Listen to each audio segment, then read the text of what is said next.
Hey guys, it's Mike with another King Arthur Legends Rise video. I'm actually trying to make this video twice because the first time I recorded it, I forgot to turn my microphone on. So we're going to cover some things today that I noticed in the game that I thought would be helpful. Starting with the events going on right now for the half-year event.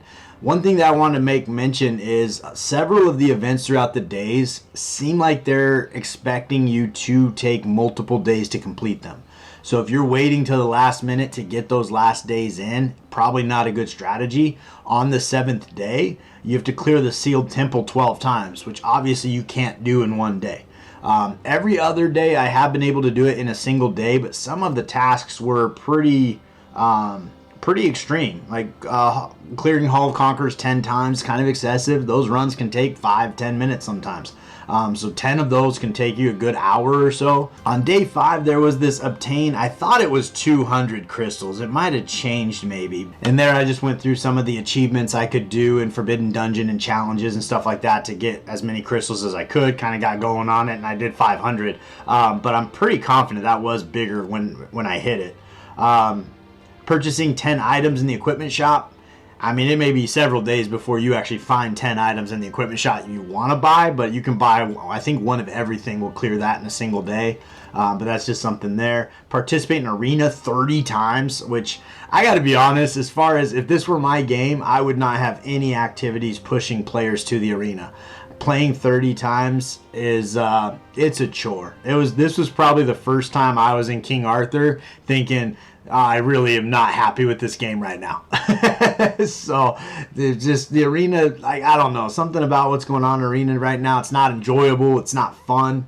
So to push us in there 30 times in a day was kind of excessive. I personally would definitely take these kind of tasks out if I were Netmarble until they figure out a more enjoyable arena setup. And even on day 2, you had enhancing equipment 30 times or win story battles 50 times. So some of these tasks are a little more than just one day of work for some folks.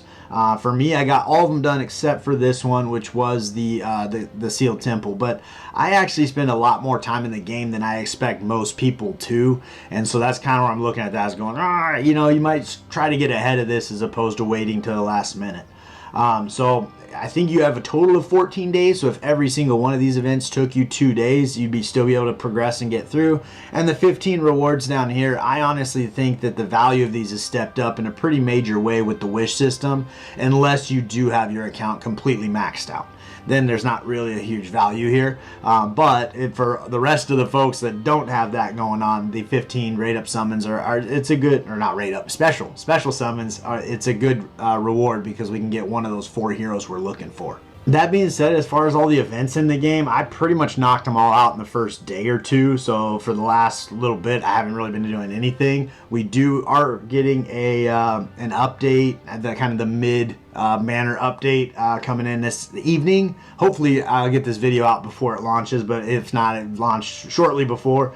So we'll probably get a couple new events to start going through and some new goodies and rewards to get through starting today. I did have an entire summoning session while we were muted on my microphone, so that was unfortunate. As far as legendary characters, I did pull a Ceres using the special summons, and then we did hit the Frost Relic. I was sitting on pity with 1 for a very long time, so we pulled 1 Frost Relic, and we got Gilroy's Frost Relic, which is the one he starts with. So that was a little anticlimactic, but those are 2 things that went on the account without my microphone going, so you know. You win some and you lose some. I have been blazing through Forbidden Dungeon. Currently, I'm on stage 83. That's just as far as you can go as far as all the tickets they give you for progress. On hard mode, currently I am stuck on stage 16. Having to use 3 storm relics is kind of a struggle here, and I don't have enough damage right now. So I'm trying to work through getting through this level, but I think I'll be able to do it by the end of the season. But right now I'm kind of focused a lot of my energy and attention right here in Hall of Conquerors. I have been playing with my teams a little bit, brought in Flame K, started working out that scenario. I think I got some ridiculously good RNG that got me to 49,000 49 hearts killed, 7 million damage on Steel Flank Penvid. On Hrungnir, I do go all 200 turns. I just don't do more damage than this. I think at last time I did get 41, maybe 42, but I have a heart or two to squeak out right there potentially. And then Talos is still a struggle. I've tried actually several teams in here, but this is still my best team. So I'm trying to work through some ideas in Talos. I notice a lot of folks are using Clarison, probably for her defense down mechanic. Mine's not built very well, but I actually put in this team specifically. I have Flame Merlin and these guys all dialed in just like that, and I could not get anywhere near 57 hearts. So obviously I'm not a Chivalry level 10, so that's probably a big part of it. But, you know, that's just a great way to kind of look through and see how you can build teams and so forth. A lot of people over here using Baborn. I remember he has an interesting mechanic on his kit. I can't really remember what it is, but it does probably work pretty well in this specific dungeon for some reason. But even giving up to 5 million damage would be a huge increase compared to what I'm doing right now at 2.5. The other thing I wanted to show was in my group of 500, there's this guy right here. He actually killed Steel Flank Penvid 99 times. So he is one away from actually completely destroying and beating Steel Flank Penvid, which is pretty impressive. He's using Gilroy, Flame Gilroy, which is kind of interesting. And then Frost Anya there. So that's going to be an interesting team to kind of look at and see what Gilroy's bringing to that team, because I don't think anybody else is even close to killing the boar 99 times. He's also in Hrungnir over here at 75. This is a pretty common team. You see complete Frost all the way across, all the Serpents, with Saris as that 4th position, and then Ira as your damage dealer. He actually is ranked 7th and hasn't even fought Talos yet, so that's pretty insane. Pretty confident he's going to be wrapping up first place when he gets to that point, because he's got a lot of headroom above him with that Talos. I'm currently ranked at 48th. A little bit nervous. We do have 7 hours left, so I'm a little nervous about getting there or not. I am going to have to put some energy into that Talos team, see if I can get a couple extra hearts just to push me a little bit, you know, a little more firmly into the top 50, just so I could get that Frost Relic fragment for Caliburn Arthur. We did actually get some dev notes for King Arthur on the 18th.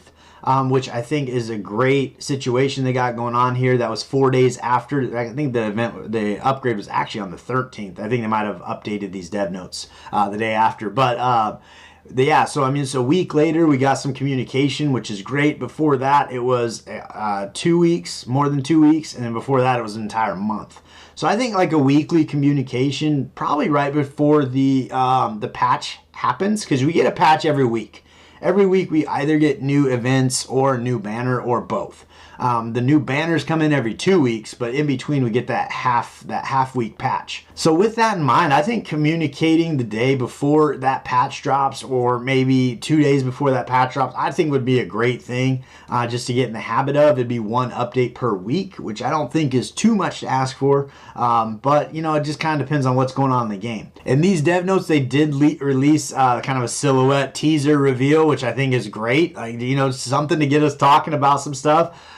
This guy here, I believe we've seen him in Forbidden Dungeon already, but it might be a variation thereof. And this guy looks like some sort of decked out Gorgos with spikes on him and everything else, but you can see his arms are here. So he's kind of got 3 arms on this side. Here's that arm coming across there, and the other, his leg and arm behind it. So I think we're getting a new Gorgos. And they do mention right here the new bosses are particularly vulnerable to dot and debuff effects. So this is going to be a great opportunity for us to put together those damage over time teams. Get your Rosieres going, your Anguishes going, your Lancelots, all those folks coming in there to do that dot damage, which will be kind of nice because of the current bosses in the Hall of Conquerors. None of them, they're all basically immune to dot damage. I think they ignore 90% of its effects. Still, I put together a dot team for Talos, and it's fairly effective, but it's definitely not as effective as some of the better teams out there. Jumping over to the Shard Shop, I was kind of working through this in my mind. I was thinking about saving up these tokens until I can afford a legendary character, and I think cost effectively it is probably the more strategic strategy. Though the rate up summons daily, if you imagine you get 10 of these, you're going to be at 1,500, so 30 of them are going to be at 4,500. So you're probably fairly close to 40 rate up summons as the equivalent of a single legendary. But the rate up summons value, because you're getting a new champion in the game, I mean, assuming they launch new champions, that is going to be, I think, a better value to spend these on over time.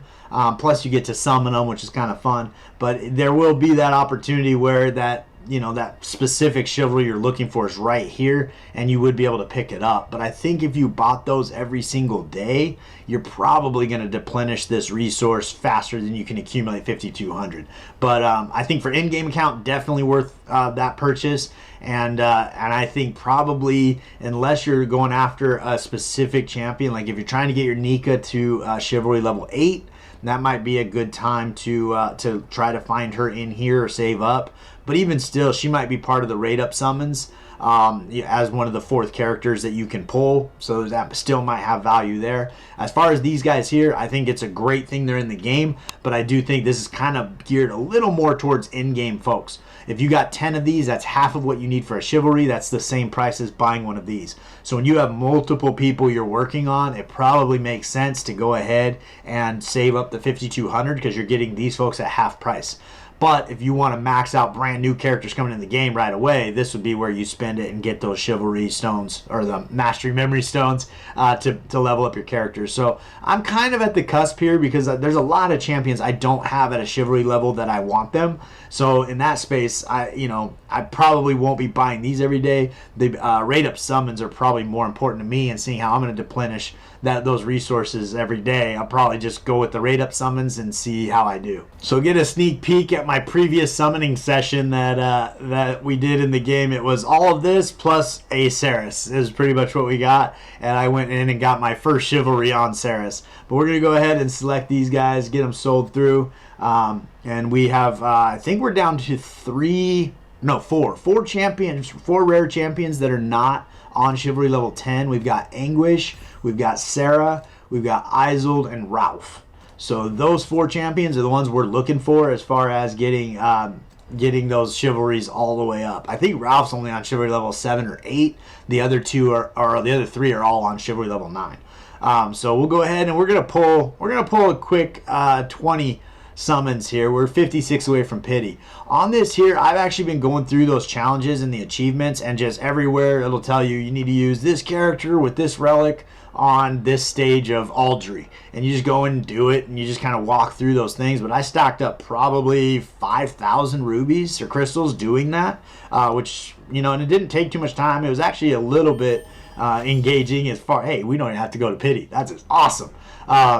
So I was enjoying doing it, but it is kind of weird that you have to do it while the thing is actually showing. We'll get into that. We'll come back. I'm excited to see who this legendary is. So let's see who we got. I mentioned it's been a long time since I got multiple legendaries on a single pull, but we'll take not hitting pity because it's been a minute since that. So repulsive and frightening.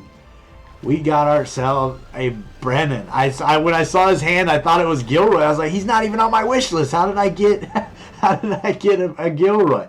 That is awesome. So Brennan chivalry level, I think when you get him to level 4, he kind of unlocks as a pretty big champion. And we got a Ralph. He's down there at 7, so maybe that'll get him to 8. So let's go ahead. We're going to do one more summons here, get this going. But that's a big pull for the account, getting Brennan up. I really need to work. Hey, back-to-back legendaries. Oh, if you complain enough, they take care of you. All right, let's see who we get this time. Vengeance begets more vengeance. We got ourselves a Morgan. That is great. So that is Chivalry level 8 for my Morgan. I am going to leave her on the wish list because I want her to get Chivalry level 9 where she picks up that additional 15 speed. But that is an absolute monster pull, getting to Chivalry level 8 for my Morgan. I couldn't buy my Chivalries because I ran out of gold. Of course I did. I've been working on a lot of my characters for the Hall of Conquerors. It's been it's kind of been fun and trying to engage with 12 different characters. And honestly, I've probably been building like 15 because trying this person, trying that person. The only thing that's been a little frustrating is I just don't have enough gear to really outfit 12 characters well. So I feel like I've been moving gear around quite a bit. I did horse around with my Gorgos team, and now my Lancelot's slower than my Rosier, so now he's not putting his dots up before Rosier extends them, so that's actually extended my battle a little bit here, so I got to go back in there and kind of speed tune my team to get that a little more effective. But it should go Anguish or Lancelot, then the other one, then Rosier, so she can extend those dots after they're placed. Yeah, I think I went into his gear and I was trying to build up more attack to get more damage out of him for Talos. And by doing that, his attack speed popped down a little bit and apparently fell below Rosier's. So I got to get back in there and fix that. But we'll get this gold on the account and then we'll take a peek at those chivalries. I did want to bring you back in just momentarily. I do think that bringing the breakthrough leveling up behind the gold, I know I mentioned it in the 120-day review. I think putting it behind gold as a paywall for Gorgos is, I just think it was a huge miss. Honestly, this content for Gorgos, like we were already short on gold most of the time. And so now you're just putting a lot more shortage on gold. And then you're like, at the end of the day, that's really in-game content that you're bringing into the game. And content's kind of a weird way to put that, but it's an in-game task you're trying to do. And all you're doing is going in and fighting Gorgos, which isn't even challenging or engaging at all. So it's just kind of one of those things where I'm like, man, I really wish those breakthrough level ups would have been behind their own currency or something that was separate from gold, so that we weren't sitting there just farming Gorgos all the time. And then also something that was challenging and engaging for in-game players. I think that would have been a better way to implement it. That being said, beggars can't be choosers. New stuff in the game is always fun, so thank you, Netmarble. But that's just some food for thought for next time when we do breakthroughs on relics. So anyway, let's take a peek at our chivalries here. We got chivalry level 8 for Morgan. This is where the suspended animation is going to go on for 5 turns on the Knight of Vale skill effect. So we're going to go ahead and pick that up. So that's going to be a big one there. I am sitting on 5 chivalries of those Master Memory Stones, which honestly is getting harder and harder not to put those on characters. But if they do happen to bring back one of those events where you need to utilize these, I'm going to be ready for it. That being said, the big reward in there was a selector for a relic. And with the way they've updated the shard shop, I don't think the value of that relic selector is as high as it was at the time, because there's a lot of great relics come through the shard shop now. On Brendan's first chivalry, we're going to boost morale, additional skill effect, 100% chance to grant each ally effect accuracy for 2 turns, and 100% chance to gain ignore resistance for 1 turn. So that's going to be pretty good. I think it's going to be... This is the one that I'm super excited. Cromcroc gift, additional skill effect, 60% independent chance to inflict taunt on each enemy for 1 turn on Cromcroc's gift. Now this one is going to be on his passive 3, and this is when he's hit while he's in possession of a barrier, he attacks all enemies. So this is a potential AoE taunt that he's going to put on the enemy as long as he has a barrier on himself. Now the way I've seen this personally in action, it seems like if he gets hit and the barrier goes away during that particular hit, it'll not engage this counter strike. So that is just something to keep in mind, whereas if the barrier goes away during the strike, and I don't know that was intentional, but it just seems to be that's how I've noticed it. Like if he has a barrier and somebody hits him, he does not always counter strike, especially if his barrier goes away. But that being said, this is the first step in making him, or that third chivalry is that a really solid step in crowd control. 60% chance for taunt to go out across the board. And then on chivalry level 4, that's where you convert the recovery disruption to heal decay, and that's where you start to see that those monster teams against Aldry just kind of leveling the bear with him and Gilroy. I gotta say, that's a pretty good summoning session. With 20 shards, I got 2 legendary characters, so that was pretty awesome. I am stacking up some of these guys here as we get those in the daily activities and whatnot, or the event. I've just been pulling them because we don't have the opportunity to select what we're doing with them. That's these guys. So we just got 10 of them for the clearing Forbidden Dungeon 10 times. So that is going to be stacking up fairly slowly with 20 plus legendaries in the game. You're going to spread those out pretty thin, but it's another way to start accumulating some of those chivalries. I do feel because they took the selector away, they need to make some sort of situation where you can sell off. So for example, if I had my Morgan at chivalry level 10 already, I can't not get these from those summoning chests. So if I get extras, what do I do with them? You know, like to me, I think maybe you could buy, if you have 100, you could buy 20 Chivalry tokens or something along those lines for those in-game players that are getting a random assortment of these rudiment memory stones, and then, you know, have nowhere to really use them because their Chivalries are maxed out. So that, I think, could be an opportunity to kind of get more of these guys here, or potentially maybe changing this around where maybe whatever the next upgrade we do on champions besides Chivalry, this is how you do that.